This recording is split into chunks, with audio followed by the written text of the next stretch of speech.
Bismillah ar-Rahman ar-Rahim. Assalamu alaikum wa rahmatullah. Peace be upon you all, to whomever is listening. And in the name of God we begin. This video has been a long time in the coming. It is something I've been working towards. I have hitherto made videos in topics as diverse as mathematics, language, Arabic, some cosmology, philosophy, consciousness, spirituality, and psychology. They are all converging on one singularity, one central idea. And now is the time to bring forth that idea, at least to begin to open that singularity and to allow this vision to manifest itself. This is the most important video I have thus far made on this channel. It is a culmination of everything which I have made and many things which I will make in going forward. This video is going to be very terse. Every word is going to be carefully chosen. Every single slide amounts to an entire book. This video will need to be watched perhaps many times, will need to be digested, contemplated upon, meditated, and it will take serious study and work to truly process. And it will be advanced. I will be synthesizing topics as diverse as cosmology and ontology, to ethics, to psychology, and spirituality. This is the vision of the oneness of being. This is the vision of God, self, and the cosmos. It is the vision of all being, of everything that is, all that was and shall be. But most importantly, this is a vision of the self. And since time immemorial, the great civilizations, the great sages and mystics, the men and women of God, have called upon us to know ourselves. And in that divine temple of Apollo in ancient Greece, encapsulated in one phrase, was the beginning of all wisdom, its apotheosis, its culmination. This one phrase, which if all philosophy and knowledge and all spirituality were to be summarized in one concise, absolute saying, which would deliver its hearer unto the end of what they seek, it was this: to know thyself. Because what we all seek, whoever we are, and whatever we are doing in this world, whether we are seeking physical things, or people, or experiences, whether we are seeking pleasure, or meaning, or happiness, or society, or some work, if we truly allow ourselves to see what it is that we seek, if truly we allow the veils to be lifted from the illusions that we conjure up before ourselves, if we allow the lies which we continuously tell ourselves to fall down, and to come face to face with the reality of what we seek and what we want, we would find ourselves.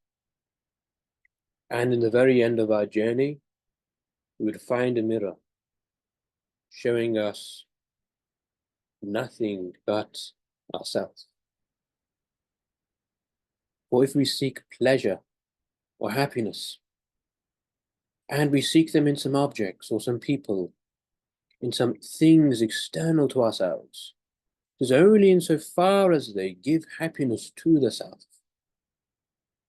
And if we seek love, if we seek to unite with our beloved, with the most beautiful form, sensual, physical, emotional, that image of perfection that we have, we love it, not for it, We love it because of the image of beauty for us that it has.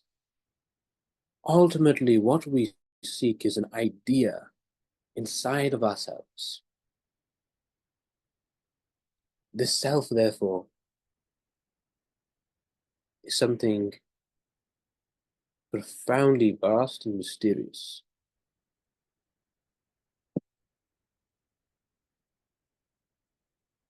The Prophet Muhammad, peace be upon him, said, "Man arafa nafsahu, faqad arafa rabbahu." That he who knoweth himself hath known his Lord, he hath known God. That also knowledge of the self is knowledge of God. It is knowledge of the truth and knowledge of absolute reality. That knowing the self is not merely the path to knowing God, but knowing the self, perhaps with a capital S, is to have known God himself.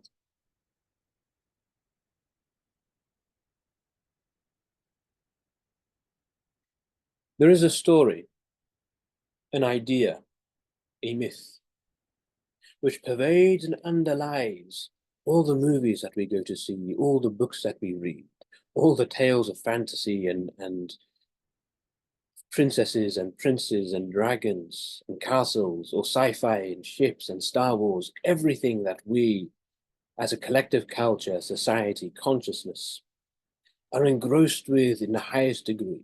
The arts and culture which gives meaning to life, for which we truly live. It is all united by a story, one archetype. It is some idea of the hero's quest, the idea of one hero, the protagonist, the pivotal character, undergoing a journey both physical and immaterial, both outward and one inward, a journey both in the world and a journey within the self, which comes to an end, which comes face to face with that great danger, that great mystery, an epic story which goes through space and time, flies onwards high and delves down low. In the end, the hero, after journeying, traveling, fighting, meeting allies and enemies, comes down to the dragon's lair, enters that abysmal pit, and pierces it through the heart. And in the end, the hero finds something, the dragon's gold, the beautiful princess, some magical power which he is imbued by, the strength to save his people, peace, having destroyed the great threats. The entire journey was taken for that end. The amazing thing is that we know what the ending is for almost every story that we witness, mayhaps even the story of our own lives and the stories of those around us. We know the ending, yet still we are all the yet enthralled by it, all the yet captivated and immersed into it, because the story has meaning, and we all see ourselves as that hero. However bleak our lives are, we all view ourselves as that hero. We view our lives, at least wish that our lives were making out this epic quest to get to this magical destination. This quest is the story of all of our lives. We all will go to face that dragon and we will go down into that abysmal pit. But what are we seeking, and what was that greatest prize to be won? It may be money, a partner, a house, a job, peace, security. However, again, these are all forms of the self. The ultimate quest is a discovery of the self. For there is also a great symbol of the cave, the descent into the cave. It said that the Prophet Muhammad retreated into the solitude of a cave in a mountain for many years, as he waxed unto his 40th year, until the angel of revelation had come unto him, and spoke unto him the words of infinity. Many men and women have retreated into the cave both physical and that cave of the heart inside of ourselves. Many a time we are called into the cave. Many a time we are dragged into the cave, and we find ourselves in that cave, and we know not how we got into the cave, but we find ourselves there again and again and again. And my intuition is that people who are watching this video may be in that cave, or may have found themselves perhaps stuck in this infinite cycle of getting into the cave and not knowing wherefore. But we retreat into that cave, rather we delve and adventure into that cave as we embark upon our quest, so to get to that same mysterious ending. For there is a symbol again of the divine serpent, a divine spark of energy, hidden and coiled inside of the self. Great primordial and ancient power, which we feel. It comes up again in all of our mythology, all around us. Why are we so attracted to these stories, to these myths, to these archetypes?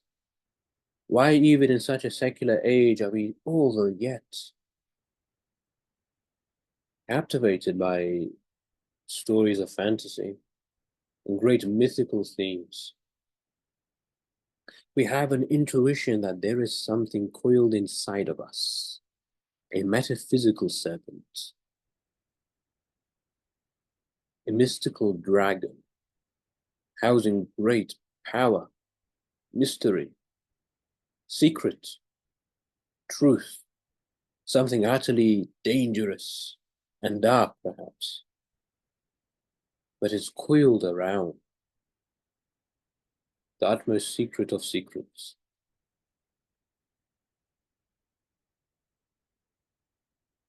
And God said, كنت كنزا مخفيا فأحببت أن أعرف فخلقت الخلق لأعرف.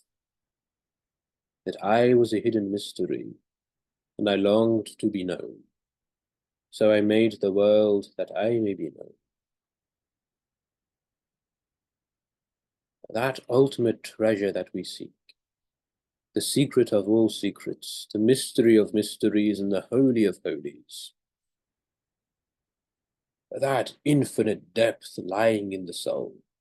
Why we go down into the cave, why we go long upon that journey, because we know that somewhere utterly deep inside of the self, there is a spark of the divine. That is what we mean by God. That there is God inside of the self, somehow, hidden in the utmost deep and tremendously powerful dimension of the self. There is something which is infinitely valuable, precious, the most precious thing in existence. That is you. That is the self. Not your body, not your mind, not your thoughts, but you at the deepest level. You are the most valuable thing in the entire universe, because the self, selfhood, whatever that means, selfhood is the greatest thing. There is no reality greater than the reality of being a self. It encompasses every other reality. It is the seed and source of every reality. It is everything that you yearn for and long for. But we have an illusion around us, illusion both conditioned by society, illusion both conditioned by our senses and the body and the psyche that we inhabit. An illusion which is necessary for the ego identity to be what it is, to ensure our survival, to ensure our coordination and conformity with the structures of society. We now live in a world dictated by Cartesian dualism. We take it for granted, axiomatically, that there is an outside world, and there's this self inside of me, that I am this thing inside of this body, that I have thoughts, that I have a mind, and I have memories, that I was born into this world, into a body, and therefore my mind developed inside of this world. That there's this world, and then there is me, and then I shall be gone, and there shall be this world. That this world outside here, this is real, and I am a representation of the world. That I am a manifestation of the world, made by it. That everything around me, it is me perceiving the world. These are all representations of things, the real things out there, which I am seeing and hearing and perceiving and touching and sensing. That my consciousness is a mirror of the real world. That my life and all life is determined by these physical laws which exist in the world outside of me. And that meaning and purpose and whatever meaning I give to my life is a human construct which perhaps I imagine up, perhaps we collectively create together, but ultimately it is human. That if I perceive something to be beautiful, if I love, if I despair and yearn, these are human emotions. They pertain to the human world, inside of me, but not outside there. At least we are told, at least we subconsciously believe. But there is no reason why this truth should be more truer than any other without investigation.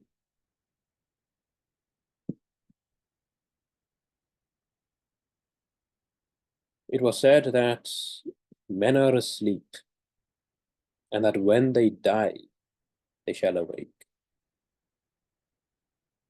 For this entire world around us is a slumber, and we dream great dreams. And many spiritual philosophers and mystics have beheld that this world is no more real than a dream I hold in the middle of the night. That I dream perhaps when I am asleep, and I call it a dream, and I awaken into this world and therefore realize that no, that was a dream, that this is real. What if this world is a dream? What if we are still asleep? In fact, I believe that every single person who is watching this video has felt that very strongly in their life. That there are some memories, some moments where you, as if it were, pierced beyond the thin gauze of reality. You spot glitches in the matrix. There are signs all around us. This is not really real. That there is something more beyond this. We all have these experiences, intimations, whatever you might call them, spirituality, mysticism, the paranormal, that there is something more to all this. If we could perhaps just touch it, we could take away this curtain of appearances and see things really. But it is we who are asleep, not the world which is a lie. It is no more illusory than a dream is illusory. It is simply an appearance, a manifestation, not a lie. It's only a lie if you yourself thought it to be absolutely real. Whence it is you who are the liar, not the world.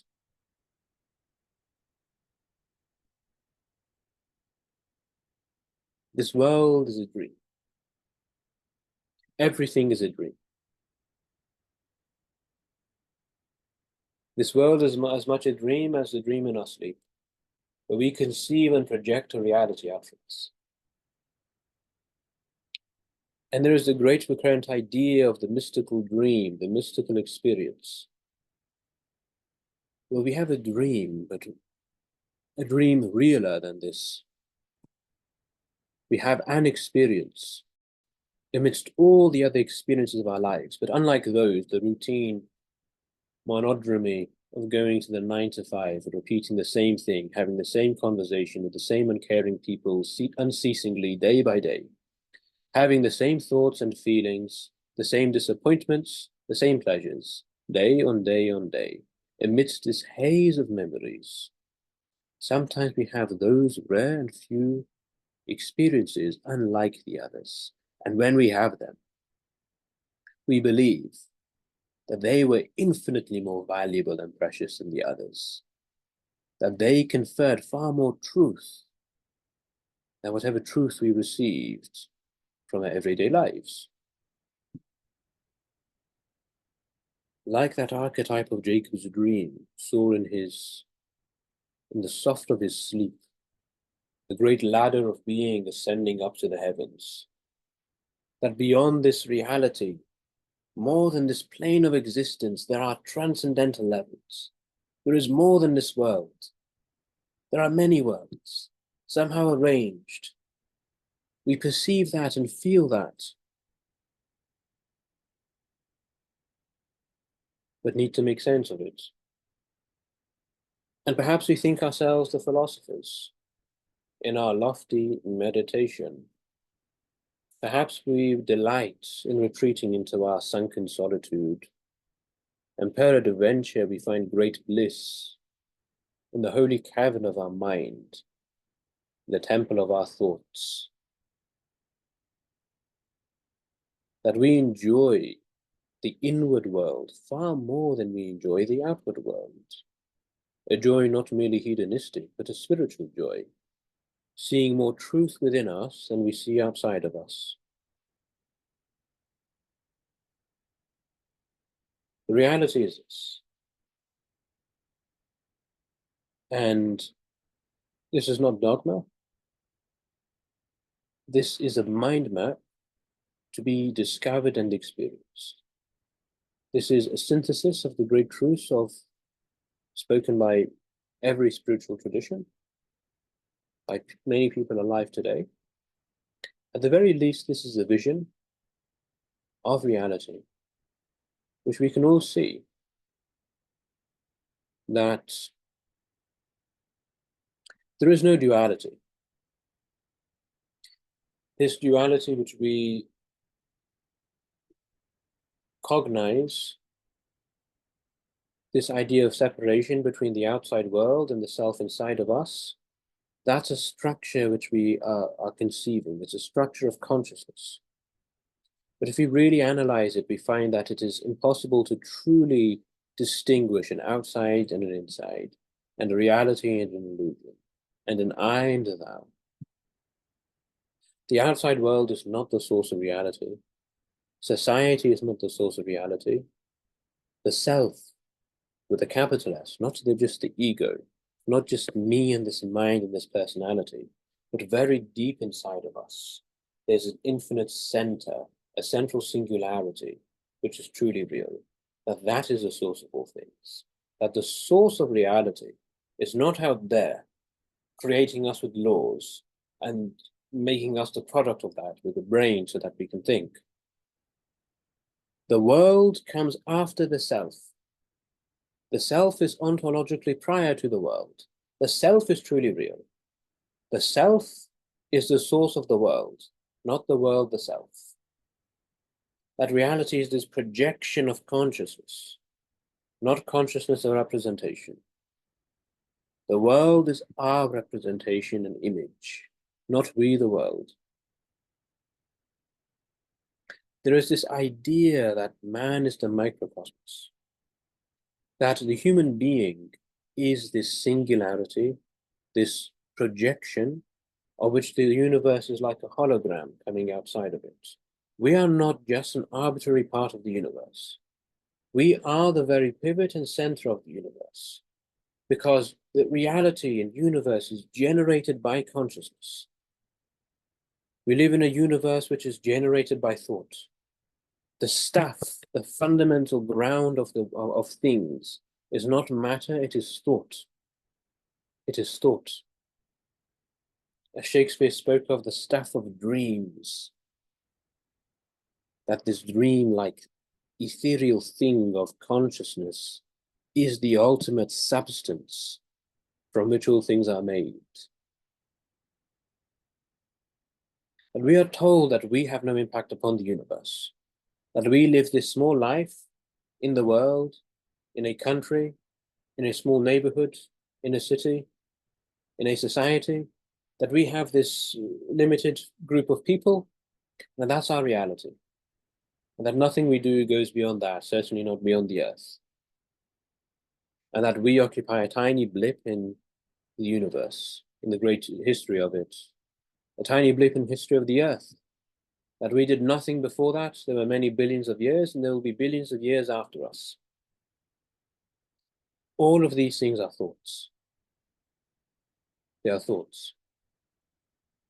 Even the idea of there being a universe before us is a thought. Thought up in consciousness. What is that universe before us? What is this matter which existed before us for 14 billion years? What are these things?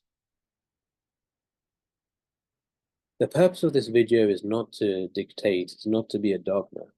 It's merely a vision, me speaking to myself and nothing more.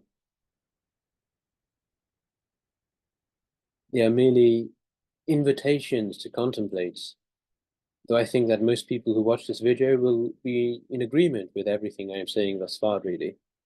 You, I imagine, will have come to these conclusions independently, or at least have had a strong inclination towards them. What I am doing here is synthesizing, drawing together, and creating that big picture. The human being has a cosmological importance. Life is infinitely meaningful.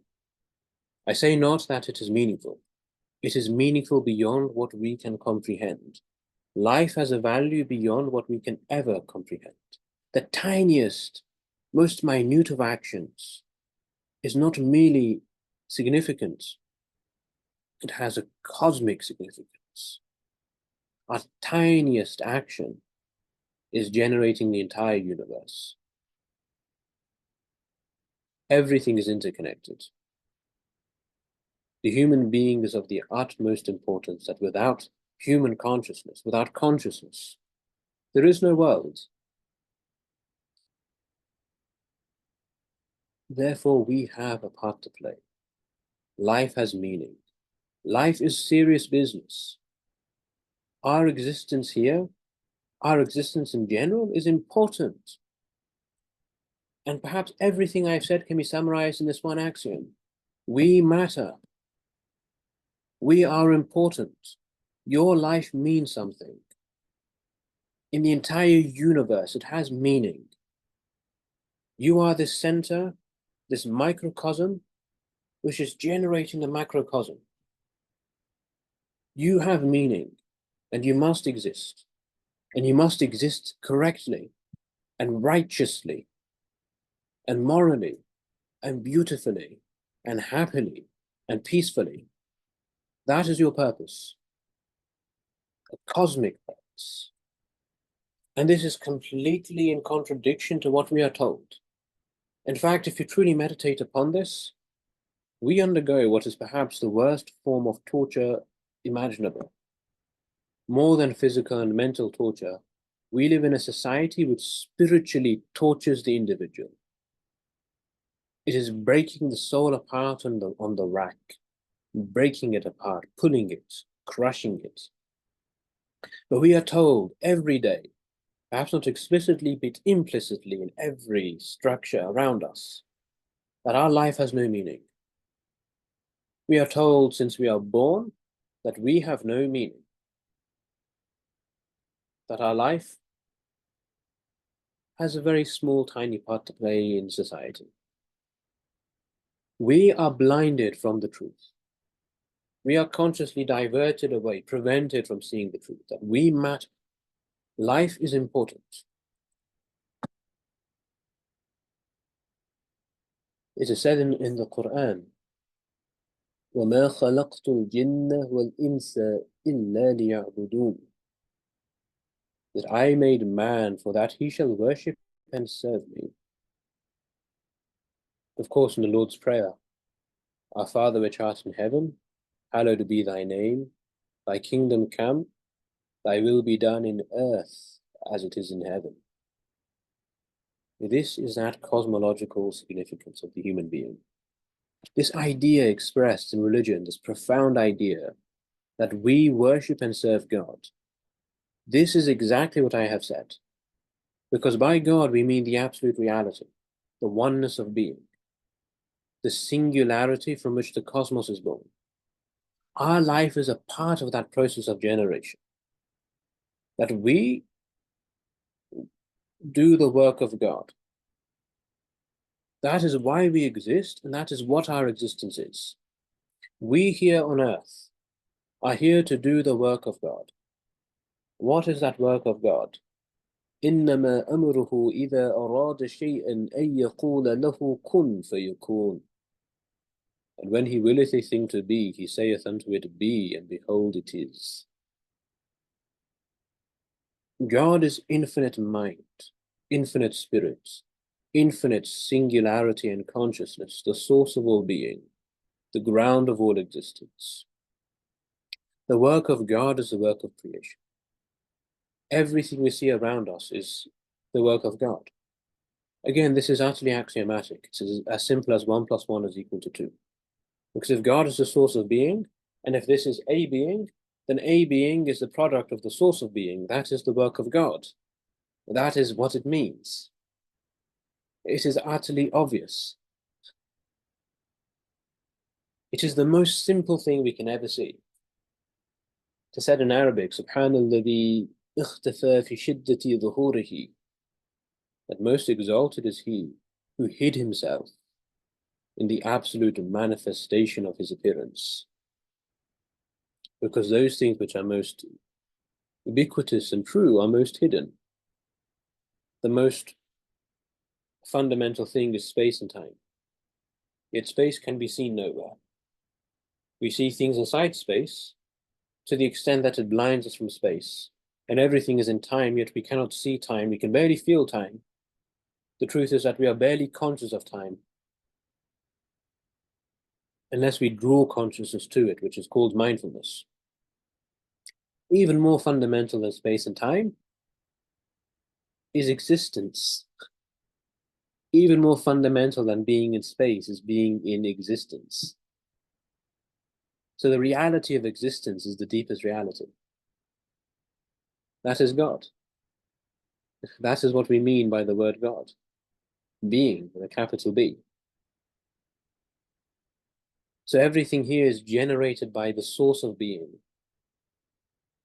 But we partake in that process. Being is consciousness. Which I shall come to this in a few slides, but this universe is generated by that source of being through thinking.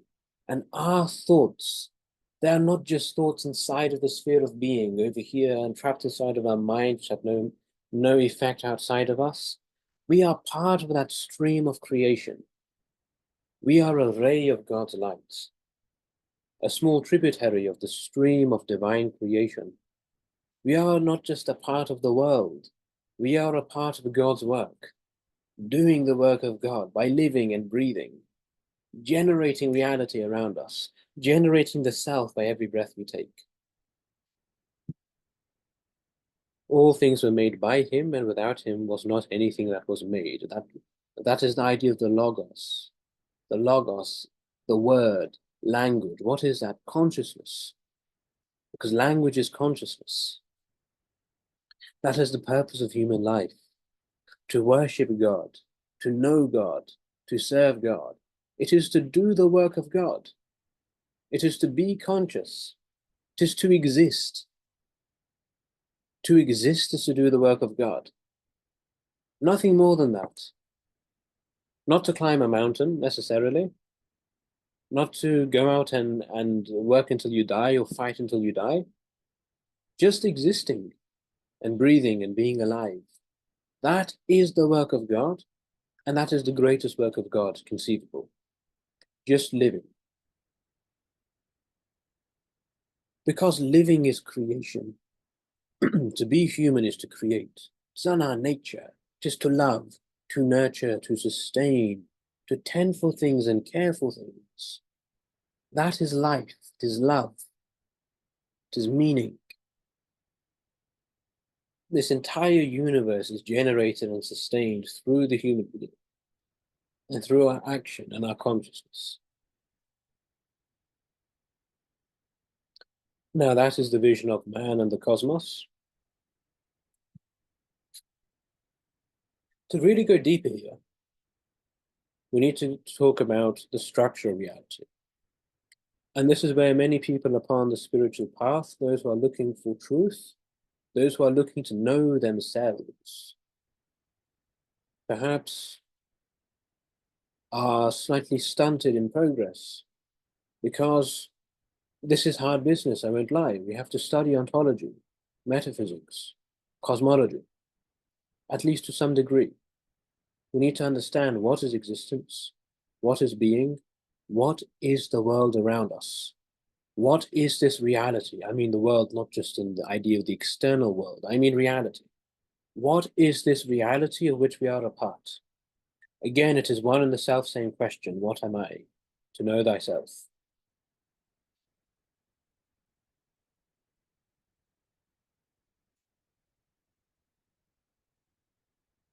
In the beginning, before all things, is being.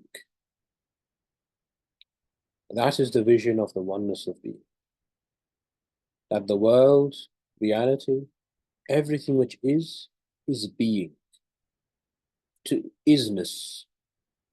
Whatever is a form of being. There is no such thing as nothing. If you contemplate upon the idea of nothing, you find that it is nothing. There is no such thing which is nothing. Nothing is an adjective. It is a word we use to describe things in relation. What I mean is that something is not here in the sense that it's literally not here. But everything is. In some plane of existence, somewhere inside of being it is. The very fact that you can think of it shows that it is. I can think of the table in front of me. That is real. I can think of a unicorn, but for some reason, the unicorn is not real. This is real. There is no difference between a unicorn and the table. They are equally real. The only difference is that the table is here in this location. The unicorn is not here in this location, in this time. Nothingness is merely a relation. To say that things aren't in a particular place or time, but everything is. That is being. This isness of everything is consciousness, is thought, awareness, presence, life. What does it mean to be? To be is to be conscious. If you contemplate upon the idea of being, if you come to a mystical ecstasy with being, you will find that that being is consciousness. To be is to be conscious. This is a great mistake of Descartes. It is an inversion. I think, therefore I am. Rather, I am, therefore I think. That being gives rise to consciousness.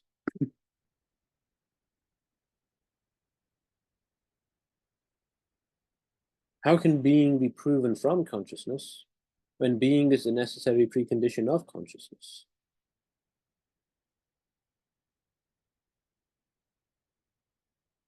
What is being? But this great multiplicity, this sphere of being, has a source, has a singularity, has a ground upon which it stands. So everything which is stands upon something else. There's a great hierarchy of existence. And but by God, we mean the ground of being itself and the absolute foundation of all existence. This is an idea in physics, of course, with the Big Bang inflationary model. that all of the universe, the physical universe, space and time, was born out from a singularity. In mathematics, there is much the same idea that the entire mathematical universe is born from a singularity, that all multiplicity comes out from a singularity, that being is the oneness of being, this absolute singularity. Being is meaningful. Being encapsulates everything. Whatever you can conceive is. Everything is, so being is the absolute term, the absolute thing. There is nothing beyond being. What is the meaning of being? Well, it cannot be anything outside of being. It cannot be anything less than being. The purpose and meaning of being is being itself. The meaning of life is life. We expect there to be a meaning in the sense of, I live for this reason. There's nothing greater than you. How could you live for a reason other than yourself? To be is meaningful. And everything has therefore a meaning. The tiniest thing, what does that even mean? But everything has meaning. To be is to be meaningful. To be is to be conscious. In Greek, they have this beautiful word, telos, that intrinsic, not only purpose and meaning and value, but the final end. I don't mean an end in time, I mean the final reason, that perfection for which it tends towards, that ultimate reason and purpose. That is itself. Everything has a meaning because the meaning is itself. This sounds like a paradox, and as I said, this video is extremely terse and requires deep contemplation.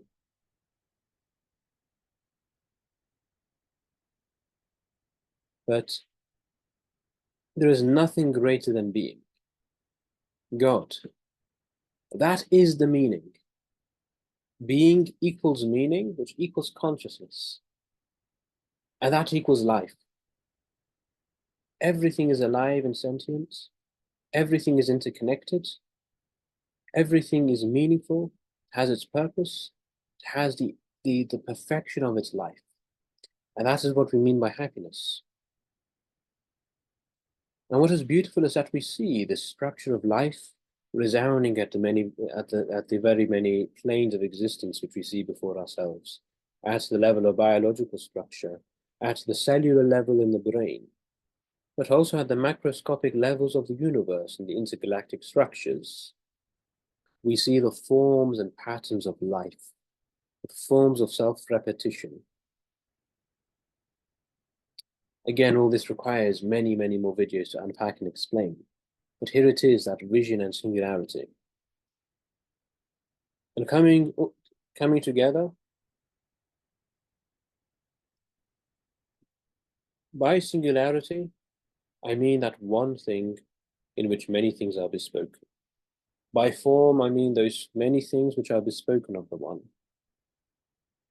This entire world is this hierarchy of multiplicities and unities, of being and different levels of being, and different categories of being. And they have all these types of being like colors, but every red possible thing is united by being red. And then red and blue and yellow and all the possible colors are united by being colors. And all the colors are united by being properties of things, and so on and so forth. This entire world is this hierarchy, this great interconnected pattern. Every single atom of every single body, and every single person in every single society, it all comes together and together in greater forms of unity. Because it was born from that unity. Because multiplicity is born out from unity. God is that absolute singularity. The absolute oneness in the center of everything. Being itself, of which all things are forms of being. That is what we mean by God. And therefore everything which is, right? We said that singularity is the one thing of which many things are bespoken. All things which are said to be are bespoken of being. Therefore, all things are forms of God.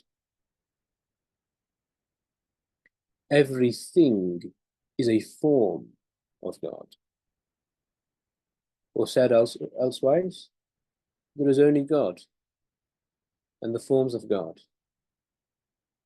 Everything is God in that sense. There is nothing but God. There is nothing but being. These are just forms of being, forms of consciousness. But there is only the absolute consciousness and being which unites everything together. And this idea of singularity, again, is ubiquitous, found in mathematics, found in cosmology, because what is ontological at the deepest level of existence is projected at every other level of existence. So we find patterns at every level. What is true at the deepest level is going to find manifestation at the higher levels. So we see this pattern even in a flower. We see it in a black hole. We see it in mathematical fractals. We see it in the human body. We see it everywhere. That there is always some idea of singularity. There is always an idea of a center, of things coming together in oneness. That is the vision of the oneness of being, of how all things come together into the one.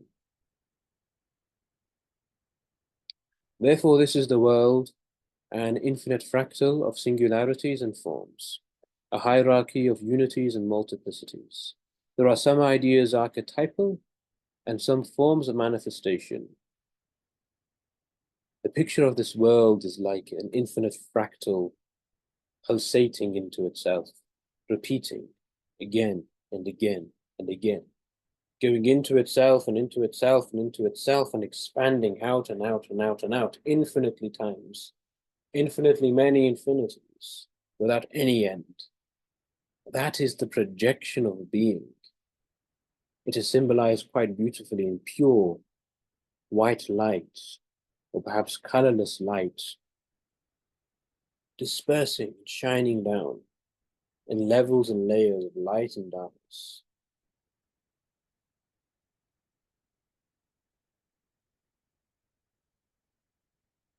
That is the vision of the cosmos. Now coming back to the self. Who are we? And what is the self in relation to all this? We shall show them as signs upon the horizons and within themselves, until it is become clear unto them that it is the truth. What is that it? Well, that is precisely the point. It's not a thing. That secret of secrets, what you really desire, is not a thing, because anything is a form. It's everything. But everything is one being. It is God. What we seek is God. And of course, it is so abstract because we mean the singularity of being, and we mean the oneness of being. It is so abstract that most people will go their entire lives without really understanding this. They will keep seeking things and seeking and seeking. And for most people, it requires more in this life. It requires the next world to truly bring this into perspective. It requires death. For most people, the trappings of this body and this society is just simply too much. But it need not be. If we know what it is that we seek, even abstractly, if even it is some abstraction, we have a path of how to discover it, of how to find God, how to find the absolute oneness and bliss which underlies everything.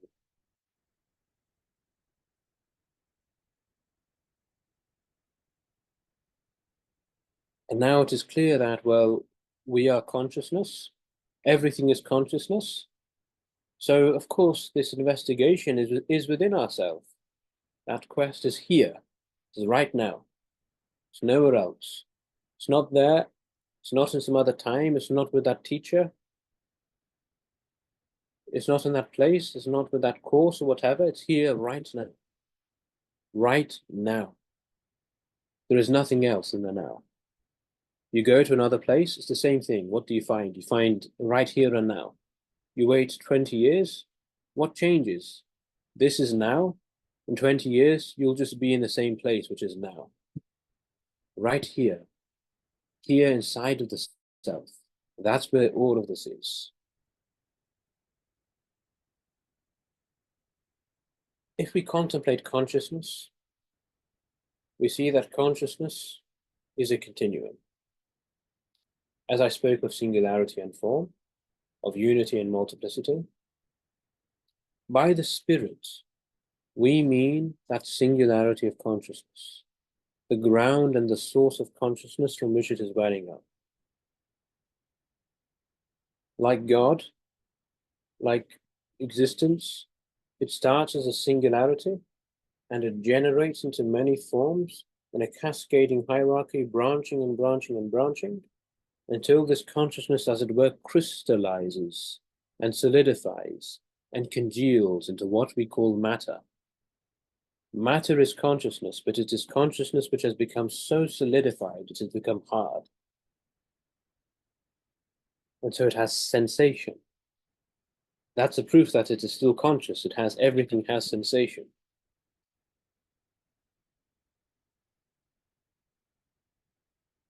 So we have spirit and flesh. Both are modalities of consciousness. They are the two utmost degrees. The absolute source and singularity is spirit. The absolute form of consciousness is flesh. This is the diagram of the soul, a fountainhead beginning with the spirit and in an emanation, in a process of cascading declension. The spirit flows out from itself as in a divine breath in a mighty gust and becomes the body and becomes the self. That is the idea of the microcosm, not merely that we reflect the cosmos, but that we are a fractal, that we are actually infinitely many levels of being. We have a mind and body, but actually we consist of infinitely many spheres. Every sphere is an image of the last sphere. In the center, there is spirit. As you see the diagram at the right, it's expanding outwards in higher spheres.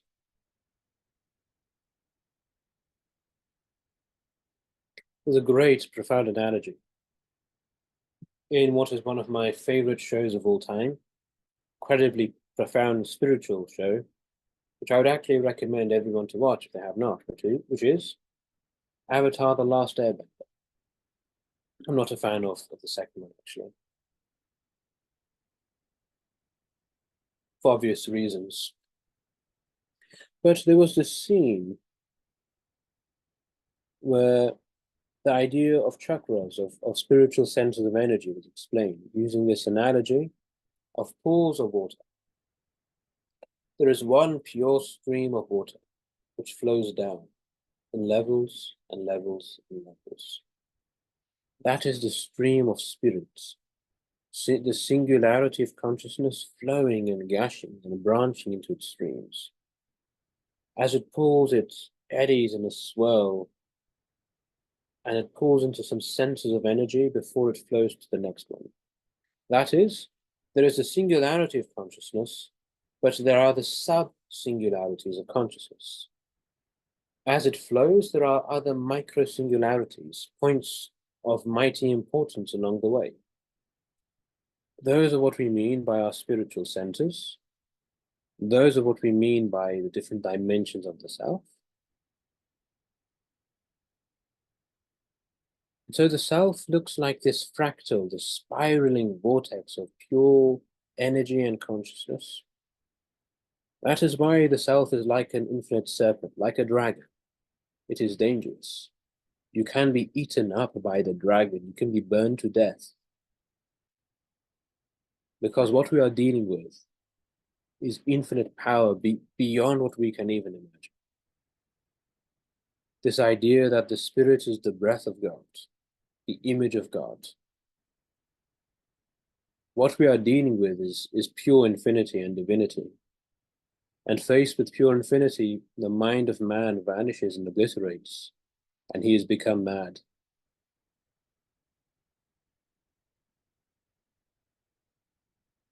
Therefore, it is a quest and a path, and it cannot be done instantly.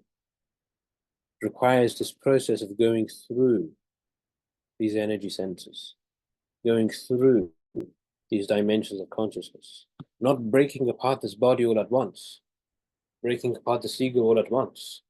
It requires a systematic stage of integration, so to realize unity at deeper and deeper levels. And the truth is, there is no deepest level. There is no such thing as enlightenment as a full stop, as the end of the journey.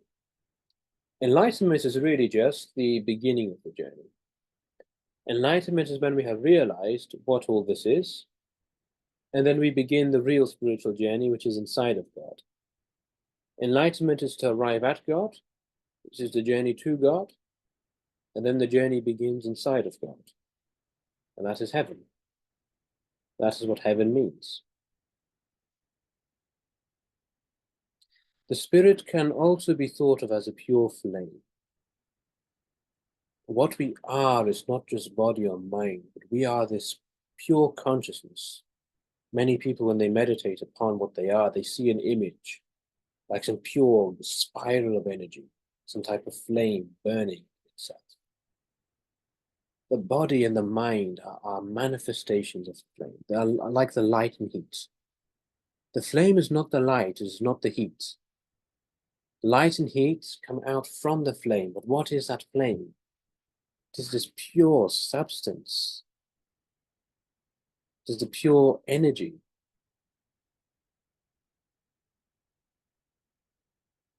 And that is really what we mean by the spirit. The soul and mind are emanations of the spirit. But what we mean is this absolute center of the self, that absolute singularity. Now, this is the shape of the soul. There are infinitely many ways to diagram what is infinitely complex.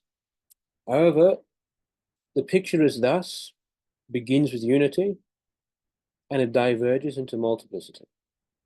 The most simple way to delineate and distinguish the levels of the spirit is as follows. We have that first singularity, which is the spirit. That is pure being. Who am I? I am that I am. I am. Being. Pure isness. That is what we mean by essence. The essence of the self is that spirit. It's not personality, because it has no multiplicity whatsoever. It is pure, undifferentiated oneness.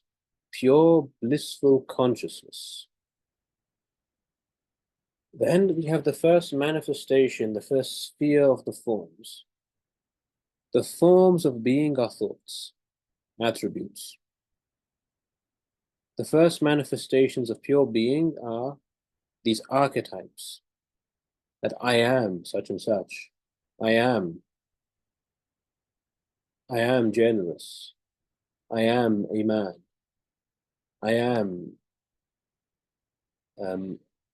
any attribute I may conceive myself to be. I am strong or confident or shy.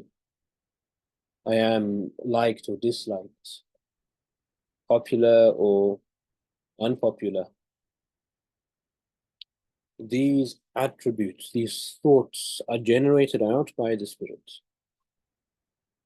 Now, these thoughts are singularities. Every thought, for example, I am generous, it is a singularity, and it has forms. Right, we have the spirit, which is the singularity of being, of our being, and then we have the forms of what this being looks like. These forms, which are our personality traits, our attributes, they have forms. The forms of my being generous are all the actions which manifest that generosity. That is, I am such and such a thing, therefore I act. I am, I think, I act. This is the most simple and elegant diagram of the soul. Of course, between these we have infinitely many subdivisions, but it encapsulates the most essential dimensions which we need to take care of. The shape of this again is like this overflowing. Think of the central point like a fountain, and it flows into the first level of the fountain. then that overflows into the second level of the fountain. That is spirit, flows out into our mind. The mind flows out again into this body over here. The body flows out again in the actions we have, and these actions generate the world around us. And that is what I meant by the cosmological significance of the human being.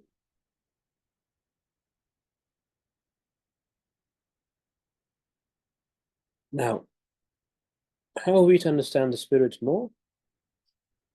The spirit is the ground of consciousness. The spirit is death, because death is not the absence of life. Because remember, I said there is no such thing as nothing. Nothing is just a relative word to describe something being absent relative to some structure. Death is the absence of life in this paradigm. But there is no such thing as the absence of life, because there is no such thing as the absence of anything in an absolute sense. Simply withdraws from one place or plane into another. The ground of life, if life is manifestation, we speak of the forms of life. The source of all life is death.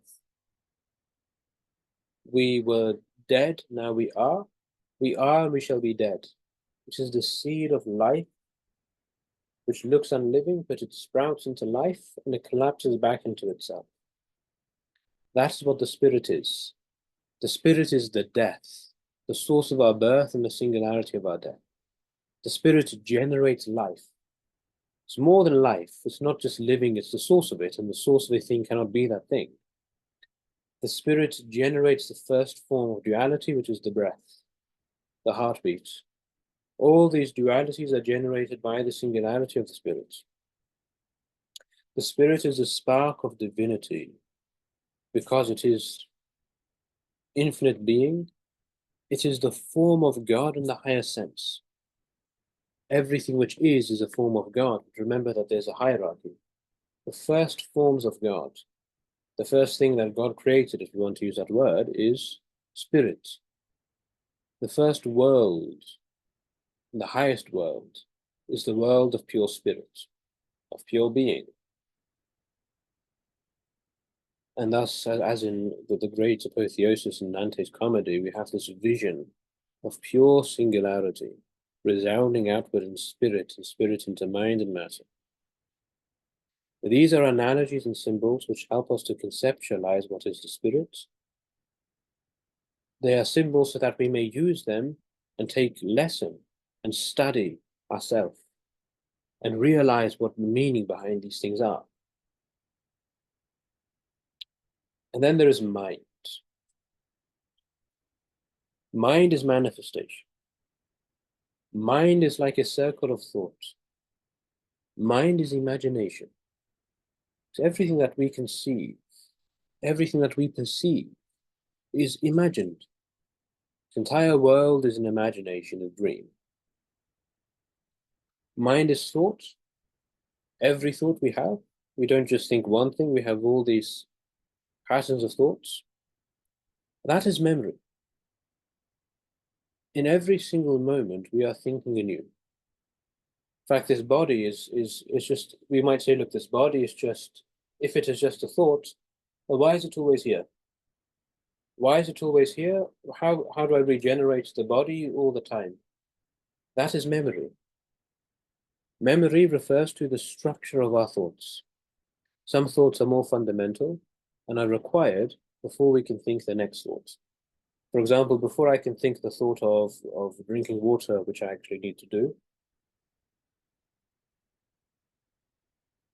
I need to think the thought of a hand, and that requires the thought of an arm and of a body. This hierarchy of thoughts is what we mean by memory. Memory is the structure of the world. It's very deep. I don't just mean a conscious memory that I remember that my phone number. There's a very deep form of memory, which is the memory of the body, the memory of the world, which is why it doesn't change really. Why from second to second, everything looks the same. Because we simply remember it to be the same all the time. And it changes gradually and slowly. But now, If this mind is the stream of thoughts arranged in these structural spheres which we call memory, we can restructure that memory. That is remembrance. By bringing things to mind, by actively shaping our thoughts, we can restructure our mind and therefore restructure our reality. I'm saying all this because we need to re-understand what the mind is. We have no idea of spirit in our modern society, but even mind is a very limited concept. We need to realize what mind actually is. This is much more than just these thoughts of me being here and recording a video on this day, in this evening. When we investigate our minds, we find that there is much more there in the subconscious and the unconscious than what is brought to light. We have many thoughts. We only see a very small part of it, because this mind is just the surface of the mind, and the surface of the sea cannot see more than itself. Unless we become more than the surface and we become the ocean. The spirit becomes mind, and mind becomes body. What is the body? The body is the temple of the soul. It is the house and the structure of consciousness. But consciousness flows out, crystallizes, and it holds itself.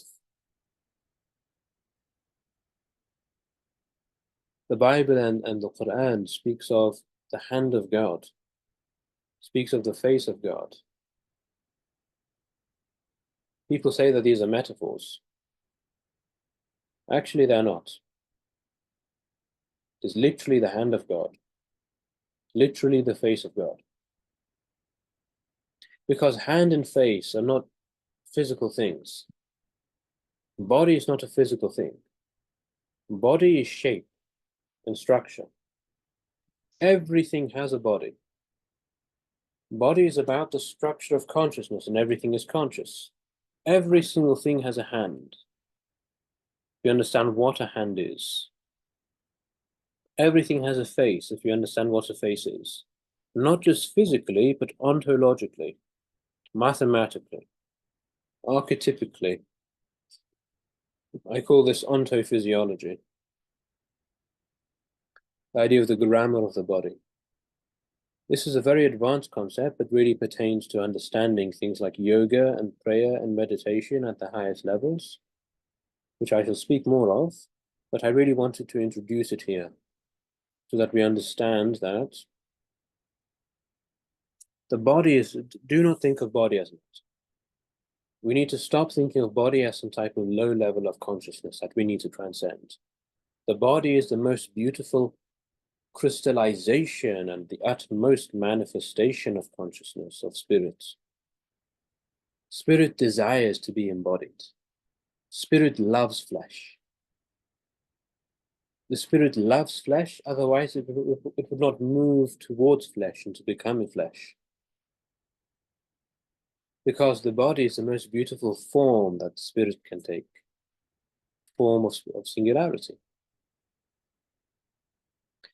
So we have this diagram, the spirit, the mind, and the body. And I've tried to crack open our raw understanding of what these things are. I try to open up their spiritual meanings a bit more. Lastly, I will speak about, well, who am I? Why am I this person with this identity? The spirit is singularity, undifferentiated. The spirit is this unchanging essence which lies at the basis of the self. The self is a generation of the spirit. Everything that we are, not just the mind and the body, but our lives and the entire story of our lives, this entire 70-year span or whatever it is. This entire life is like a projection of spirit. It's coming out from the singularity. That is what we mean by soul. Soul is this all-encompassing name, which includes not only spirit, mind, body, but it includes this entire life itself. We speak of our soul to speak of our identity, of our living and our dying. We have an identity in the world because the spirit manifests. And the spirit manifests differently for each person. So the mind is not just an arbitrary bundle of thoughts. This is actually a great misunderstanding. And many people, many spiritual people have this understanding. It is a great folly, and it is an untruth. The mind is not just a bundle, because there is no such thing as a mere bundle. It is a singularity. However, it is a generated singularity. It is generated by the spirit. We have a personality which is real, but the truth is that it is not the spirit, so it is not the essence of ourselves. That is a distinction. It's real, it's not illusory, but all we need to say is that it is not essential, and therefore we must leave it behind to realize the spirit. And in large part, it must be changed to come in alignment with the spirit. And this identity is constantly being remade in every moment. Every moment, every breath is a regeneration. Like the spirit is playing a movie, and every second is regenerating again and again and again in flashes of consciousness. These flashes form time. Time itself, the forms of time, have a singularity. That singularity is spirit. We are continuously being regenerated by our spirits. Right? It's like a projector. Think of it like that. What we see over here is the screen being projected. What's behind us in an ontological sense, or inside of us, is the spirit constantly generating our lives. Lastly, so we have spirit, we have the continuum of consciousness, spirit going into flesh. We can think of these two poles as an inward pole and an outward pole. There's the subtle dimension of consciousness and the thick, dense form of consciousness. This subtle and energetic form of consciousness is what we mean by cognition and knowledge. I know a thing to be. I have knowledge of doing something. Then there is the dense, outward bodily congealment of this consciousness, and that is matter. And that is work. We have these two poles, knowledge and action, the two forms of consciousness. However, I will say this: knowledge is action, and action is knowledge. Knowledge is action because to know something, inward consciousness is a form of work. It is mental action, mental work. These two beautiful words in Arabic, ilm and amal. And she said that al-ilmu, knowledge, is amalul qalb. It is the work of the heart. You have two dimensions, qalb and qalb. Qalb is heart, not physical, but subtle, and qalb is body. You have the ilm, which is in the qalb, in the qalb, the heart, and amal, work, which is in the qalb, the body. But then, like these four things actually have interconnections. I should put a diagram, which I shall do next time. You have the work of the heart, and you have the knowledge of the body. Amalul qalb wa ilmul qalb. This idea that the body can think, and actually action is the body thinking. This is one of the greatest realizations I have had. It is the seed to understand the real deep dimensions of yoga and physical spiritual practice. In fact, there's an entire universe of sciences waiting to be explored.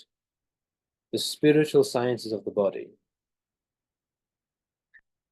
But I really wanted to insert this over here, that there is a language of the body. The body speaks. I said this in one of my Arabic videos. The body speaks Arabic.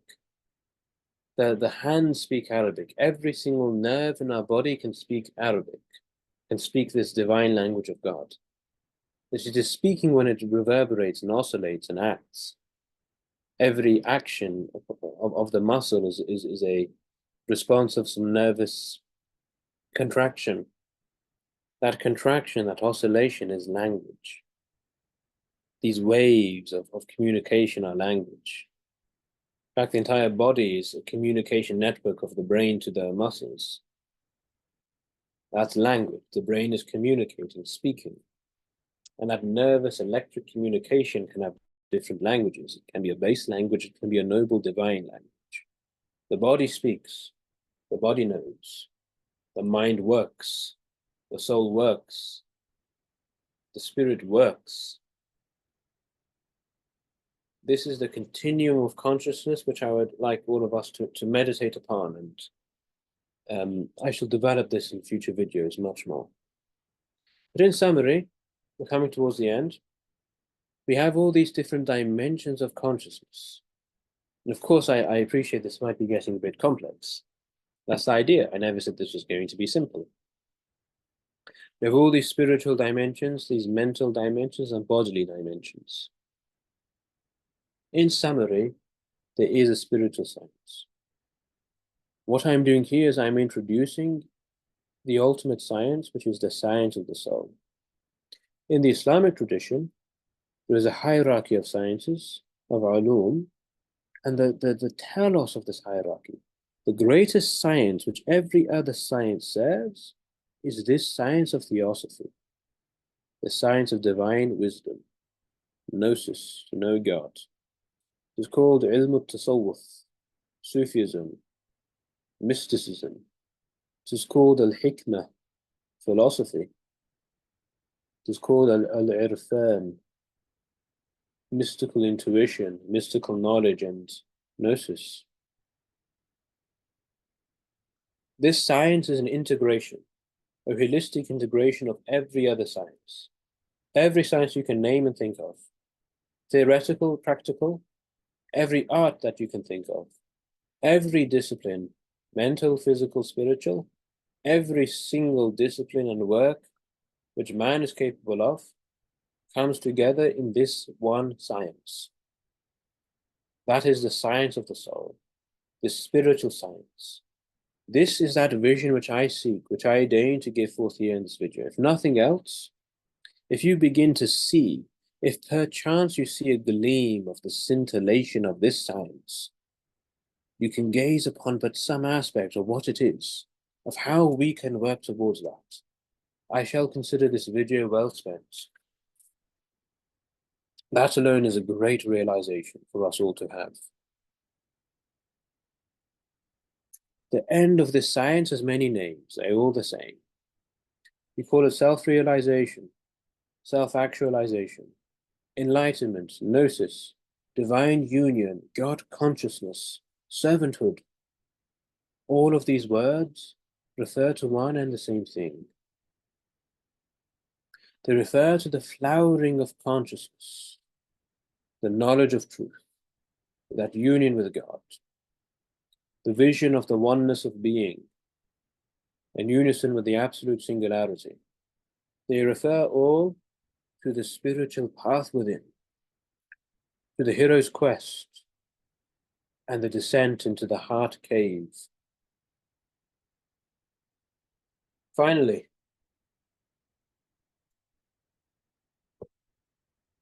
I've given a vision of the cosmos, of the self, of man's cosmic purpose here.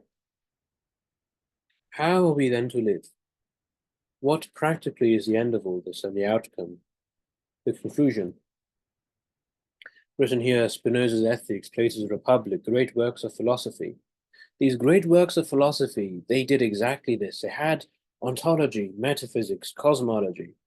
They spoke of the soul and all its dimensions, and in particular Plato's Republic, one of the most spiritual texts ever written. But they were all written to an end. Spinoza gave it away, to ethics. Ethics, unfortunately, is a dirty word. Sounds like telling people what to do and how to live. No, ethics is not someone telling you how to live. It is you discovering how to live. It is you pursuing the spiritual path and coming to this divine wisdom of how to live. That is what ethics means. That's what religion means. That is what polity is, even. The polity, I mean, of course, I don't mean literally that we should try to change the world politically. You can try, but I mean the spiritual polity. I mean the city of God. I mean our polity. This room I live in, this house I live in, this is my kingdom. This body I live in is my kingdom, your kingdom. For you to rule and govern, as the philosopher king. For you to rule. That is what it means to be the servant of God.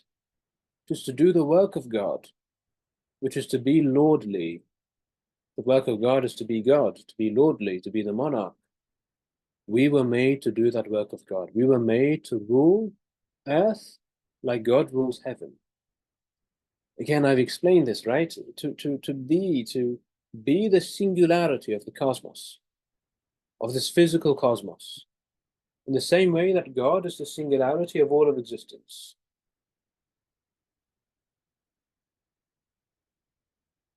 Now, where is this going? How do we realize this cosmic purpose? How do we become the oneness of being? How do we become the singularity of all being?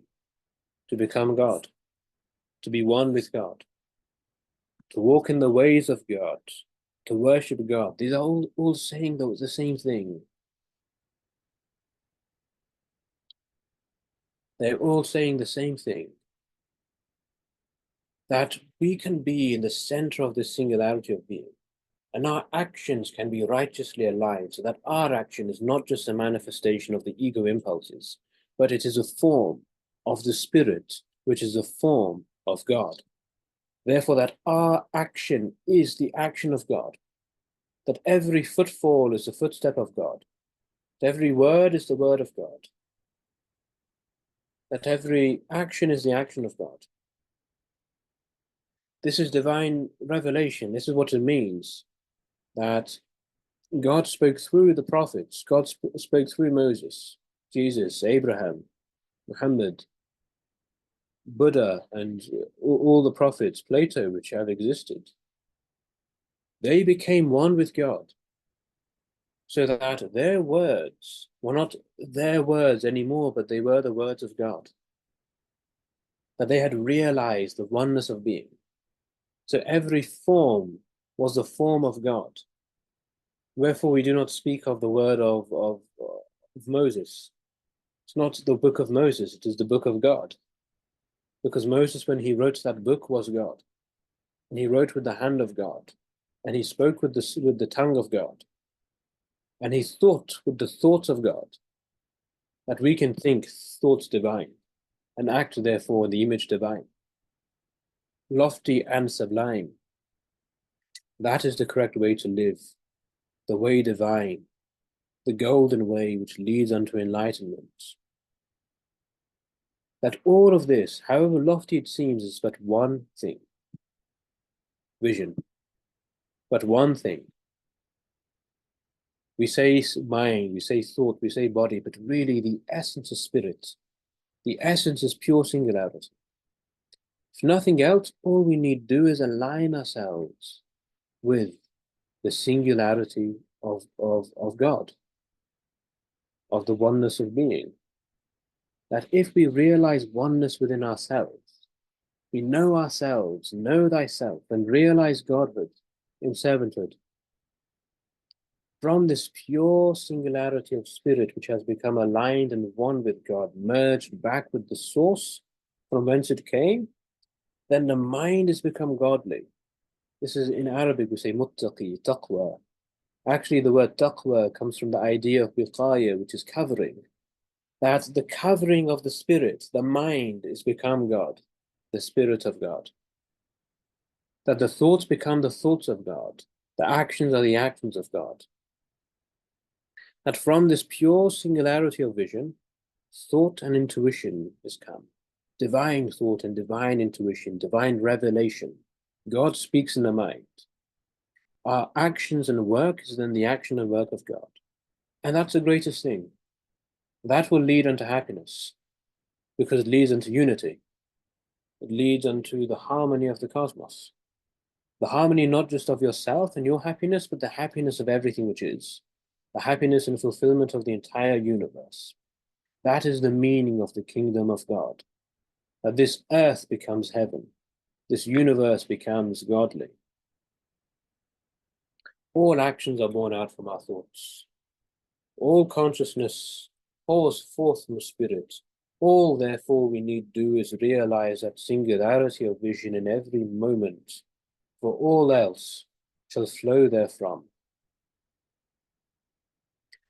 As it was said, that the knowledge of God is the beginning of wisdom, that we envisage in this oneness of being all things, that if we see God, we gaze upon the face of God, we see all the forms of God. We see the hierarchy of existence from pure singularity and how it generated the entire world in all its infinite glory. The mysteries of creation shall become open unto us, and we shall gaze into the annals of the deepest and most ancient histories. And we shall see the genealogy of all things, and trace the descent of spirits, and see how every form of life hath come to be. And we shall see the self, see also the spirit, and how it pours out into the spheres of mind and the fractalic levels and declensions of body and thought and action. And we shall see how our self is completely aligned in family, not just biological family, but spiritual family. We shall see ourselves completely one and the same with those whom we love, for we are all one. The self is not an identity. It takes the form of an identity which I experience, but spirit purely is pure singularity. That we shall see not ourselves only, but we shall see how we perfectly, harmoniously, ecstatically fit into our bonds of families and friends and society. We shall see the structure of religion and politics, not as damned, organized machinations of man, which they very well may be if they are degenerated, but we can regenerate them. Tajdid, we can renew them. And the entire world can be made in that golden image, and be made like unto the kingdom of heaven, if we but stand with God. وَمَنْ خَافَ مَقَامَ رَبِّهِ وَنَهَى النَّفْسَ عَنِ الْهَوَىٰ.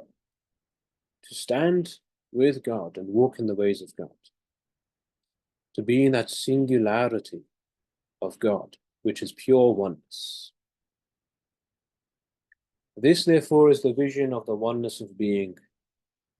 It is the realization of the self at deeper and deeper levels of consciousness, deeper levels of enlightenment, infinitely many, non-exhausted, infinite levels of bliss and pleasure and ecstasy, the most spiritual wonders which can occur, realizing God consciousness by journeying within the infinite mind of God infinitely, doing the work of God on earth. You are important. You are a spirit of God. You are a form of God divine, a pure manifestation. Your life is generating the world. This universe that we live in is not a universe of dead matter. It's not a cold, calculating universe of blind physical forces. This is the greatest spiritual lie ever told. This world is a world generated by thought. It's a world generated by consciousness.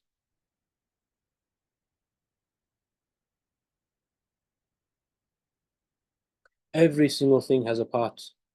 Every single thing has infinite meaning. If you were to take away one ant from the earth, the entire universe would collapse. Because it must exist for a reason. This is an entire interconnected web and fractal.